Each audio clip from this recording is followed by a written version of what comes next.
Hi friends, ಎಲ್ಲರಿಗೂ ಸುಸ್ವಾಗತ. ಇವತ್ತು ನಾನು ಮೊಟ್ಟೆ ಬಿರಿಯಾನಿನ ಮಾಡ್ತಾಯಿದ್ದೀನಿ.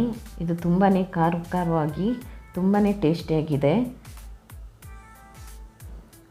ಇದು ಹೇಗೆ ಮಾಡೋದಂತ ನೋಡೋಣ ಬನ್ನಿ. ನಾನಿಲ್ಲಿ ಮೊದಲಿಗೆ 2 ಟೇಬಲ್ ಸ್ಪೂನ್ನಷ್ಟು ಎಣ್ಣೆ ಹಾಕೋತಾ ಇದ್ದೀನಿ. ಹಾಗೆ 1 ಸ್ಪೂನ್ನಷ್ಟು ತುಪ್ಪ ಹಾಕೋತಾ ಇದ್ದೀನಿ. ತುಪ್ಪ ಮತ್ತು ಎಣ್ಣೆ ಬಿಸಿ ಆದಮೇಲೆ ಇದಕ್ಕೆ ಒಂದು ಅರ್ಧ ಟೀ ಸ್ಪೂನ್ನಷ್ಟು ಅಚ್ಚ ಖಾರದ ಪುಡಿ, ಒಂದು 1/4 ಟೀ ಸ್ಪೂನ್ನಷ್ಟು ಅರಿಶಿನ ಪೌಡರ್, ಒಂದು ಚಿಟಿಕೆ ಉಪ್ಪು ಹಾಕ್ಕೊಂಡು ನಾನಿಲ್ಲಿ 8 ಮೊಟ್ಟೆ ತೊಗೊಂಡಿದ್ದೀನಿ. ಅದನ್ನು ಸ್ವಲ್ಪ ಸೀಳ್ಕೊಂಡು ಕುಕ್ಕರ್ ಒಳಗಡೆ ಹಾಕೋತಾ ಇದ್ದೀನಿ. ಒಂದು ಸ್ವಲ್ಪ ಹೊತ್ತು ಫ್ರೈ ಮಾಡ್ಕೋಬೇಕು ಇದನ್ನು ಎಣ್ಣೆಯಲ್ಲಿ. ಸ್ವಲ್ಪ ಮೇಲ್ಗಡೆ ಎಲ್ಲ ಫುಲ್ಲು ಕ್ರಿಸ್ಪಿ ಆಗಬೇಕು, ಅಲ್ಲಿವರೆಗೂ ಇದನ್ನು ಫ್ರೈ ಮಾಡ್ಕೊಳ್ಳೋಣ. ಒಂದು 5 ನಿಮಿಷ ಫ್ರೈ ಮಾಡಿಕೊಂಡ್ರೆ ಚೆನ್ನಾಗಿ ಫ್ರೈ ಆಗುತ್ತೆ. ಈಗ ಇದನ್ನು ಒಂದು ಪ್ಲೇಟ್ಗೆ ತೆಗೆದಿಟ್ಕೊತಾ ಇದ್ದೀನಿ. ಈಗ ಎಲ್ಲ ಮೊಟ್ಟೆನೂ ಒಂದು ಪ್ಲೇಟ್ಗೆ ತೆಗೆದಿಟ್ಕೊಂಡ ನಂತರ ಇದೇ ಎಣ್ಣೆಗೆ 1 ಚಕ್ಕೆ, ಹಾಗೆ 1 ಕಪ್ಪು ಏಲಕ್ಕಿ, ನಂತರ ಇದಕ್ಕೆ 2 ಹಸಿರು ಏಲಕ್ಕಿ ಹಾಕೋತಾ ಇದ್ದೀನಿ. ಹಾಗೆ 2 ಪಲಾವಿನ ಎಲೆ ಹಾಕೊಳ್ಳೋಣ. ನಂತರ ಇದಕ್ಕೆ ಒಂದು ಅರ್ಧ ಟೀ ಸ್ಪೂನ್ನಷ್ಟು ಜೀರಿಗೆ ಹಾಕ್ಕೊಂಡು ಫ್ರೈ ಮಾಡ್ಕೊಳ್ಳಿ. ಈಗ ಇದಕ್ಕೆ ನಾನು ಒಂದು 3 ಈರುಳ್ಳಿನ ಕಟ್ ಮಾಡಿ ತಗೊಂಡಿದ್ದೀನಿ. ಅದನ್ನು ಹಾಕ್ಕೊಂಡು ಚೆನ್ನಾಗಿ ಕ್ರಿಸ್ಪಿ ಆಗೋವರೆಗೂ ಫ್ರೈ ಮಾಡ್ಕೊಳ್ಳೋಣ. ಇದು ಕಲರ್ ಗೋಲ್ಡನ್ ಬ್ರೌನ್ ಆಗಬೇಕು, ಅಲ್ಲಿವರೆಗೂ ಫ್ರೈ ಮಾಡ್ಕೊತಾ ಇದ್ದೀನಿ.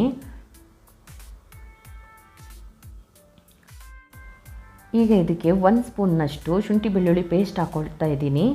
ಹಾಕ್ಕೊಂಡು ಚೆನ್ನಾಗಿ ಇದನ್ನು ಫ್ರೈ ಮಾಡ್ಕೊಳ್ತೀನಿ. ನಂತರ ಇದಕ್ಕೆ ಸ್ವಲ್ಪ ಕೊತ್ತಂಬರಿ ಸೊಪ್ಪಿನ ದಂಟು ಹಾಕೋತಾ ಇದ್ದೀನಿ. ಹಾಗೆ 3 ಹಸಿಮೆಣಸಿನ್ಕಾಯಿ ಹಾಕ್ಕೊಂಡು ಚೆನ್ನಾಗಿ ಫ್ರೈ ಮಾಡ್ಕೊಳ್ಳೋಣ. ನಂತರ ಇದಕ್ಕೆ 2 ಕಟ್ ಮಾಡಿರೋವಂಥ ಟೊಮೊಟೊನ ಹಾಕ್ಕೊಳ್ತಾ ಇದ್ದೀನಿ. ಹಾಕ್ಕೊಂಡು ಚೆನ್ನಾಗಿ ಫ್ರೈ ಮಾಡ್ಕೋತೀನಿ. ನಂತರ ಇದಕ್ಕೆ ರುಚಿಗೆ ಬೇಕಾದಷ್ಟು ಉಪ್ಪು ಹಾಕೋತೀನಿ. ನಾನಿಲ್ಲಿ ಕಲ್ಲುಪ್ಪು ಹಾಕೋತಾ ಇದ್ದೀನಿ.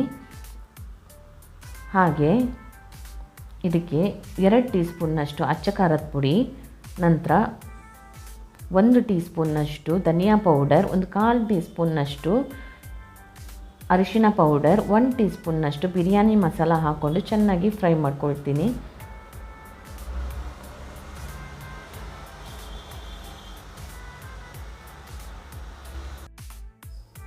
ಈಗ ಗ್ಯಾಸ್ ಆಫ್ ಮಾಡಿಕೊಂಡು 3/4 ಕಪ್ನಷ್ಟು ಮೊಸರು ಹಾಕ್ಕೋಬೇಕು. ಮೊಸರು ಹಾಕ್ಕೊಂಡು ಚೆನ್ನಾಗಿ ಇದನ್ನು ಮಿಕ್ಸ್ ಮಾಡಿ ನಂತರ ಗ್ಯಾಸ್ ಆನ್ ಮಾಡಬೇಕು. ಇಲ್ಲದಿದ್ದರೆ ಮೊಸರು ಒಡೆದೋಗುತ್ತೆ. ನೋಡಿ, ಈಗ ಚೆನ್ನಾಗಿ ಮಿಕ್ಸ್ ಆಗಿದೆ. ಈಗ ಇದಕ್ಕೆ ನಾನು ಅರ್ಧ ಗಂಟೆ ಹೊತ್ತು ನೆನೆಸಿಟ್ಟಿರೋ ಅಂಥ 2 ಕಪ್ ಅಕ್ಕಿನ ಹಾಕ್ಕೊಂಡು ಚೆನ್ನಾಗಿ ಒಂದು ಸಲ ಮಿಕ್ಸ್ ಮಾಡ್ಕೊತೀನಿ.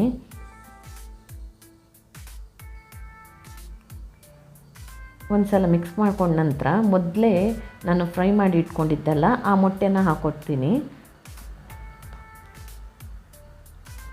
ಮೊಟ್ಟೆ ಬೇಕಿದ್ದರೆ ಕೊನೆಯಲ್ಲಿ ಹಾಕ್ಕೊಂಡ್ರೂ ಆಗುತ್ತೆ. ನಾನು ಈಗಲೇ ಹಾಕೋತಾ ಇದ್ದೀನಿ. ನಂತರ ಇಲ್ಲಿ ನಾನು 2 ಲೋಟ ಅಕ್ಕಿಗೆ ನಾನು 3.5 ಲೋಟ ನೀರು ಹಾಕೋತಾ ಇದ್ದೀನಿ. ನಾನು ಅಕ್ಕಿನ ನೆನೆಸಿರೋದ್ರಿಂದ 3.5 ಲೋಟ ಹಾಕೋತಾ ಇದ್ದೀನಿ. ನೆನೆಸಿಲ್ಲದೆ ಇದ್ದರೆ 4 ಲೋಟ ಹಾಕೋಬೇಕು. ನಂತರ ಈಗ ಸ್ವಲ್ಪ ಪುದೀನ ಎಲೆ ಮತ್ತು ಕೊತ್ತಂಬರಿ ಸೊಪ್ಪು ಹಾಕ್ಕೊಂಡು ಒಂದು ಸಲ ಮಿಕ್ಸ್ ಮಾಡ್ಕೊಳ್ತೀನಿ.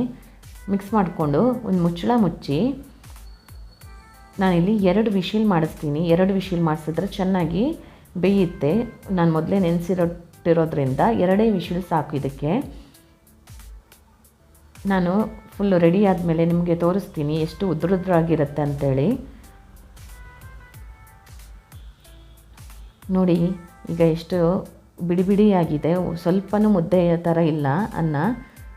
ನೀವು 2ರಿಂದ 3 ವಿಶಿಲೆಲ್ಲ ಮಾಡ್ಸೋಕ್ಕೆ ಹೋದರೆ ತುಂಬಾ ಮುದ್ದೆ ಥರ ಆಗುತ್ತೆ. ಅದಕ್ಕೆ 2 ವಿಶಿಲ್ಗೆ ಆಫ್ ಮಾಡಿದ್ರೆ ಇದೇ ರೀತಿ ಉದ್ರಾಗಿ ಅನ್ನ ರೆಡಿ ಆಗುತ್ತೆ.